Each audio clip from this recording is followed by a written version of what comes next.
Hi! ఎప్పుడైనా మీరు ఇడ్లీ బ్యాటర్‌తో పునుగులు వేసుకున్నారా? చాలా బావుంటాయండి.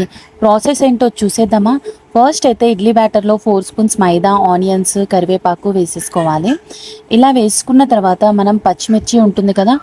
2 చాలండి పచ్చిమిర్చి అయితే. ఆ 2 పచ్చిమిర్చీస్ అయితే మనం నార్మల్‌గా చిన్న పీసెస్‌గా కట్ చేసేసుకొని దీంట్లో అయితే వేసేసుకోవాలి. పచ్చిమిర్చి వేసుకున్న తర్వాత జీలకర్ర, ఇంకా సాల్ట్, కొంచెం 1 స్పూన్ పెరుగు వేసుకోవాలి.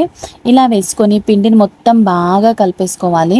అప్పుడైతే బాగా కలిపేసుకున్న తర్వాత పిండినైతే ఒక 5-10 మినిట్స్ అయితే పక్కనుంచేసుకోవాలి. ఇప్పుడైతే స్టవ్ ఆన్ చేసేసి ఒక పాన్ పెట్టి ఆయిల్ హీట్ అయిన తర్వాత ఈ బ్యాటర్‌ని దాంట్లో రౌండ్ రౌండ్‌గా ఏసేసుకోవడమే.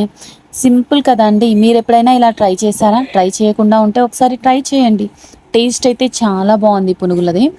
ఆయిల్ కొంచెం ఎక్కువ అబ్జర్వ్ చేసుకుంటుందనుకో. ఆయిల్ ఫుడ్స్ అంటే అంతే. కానీ టేస్ట్ మాత్రం చాలా బావుంది.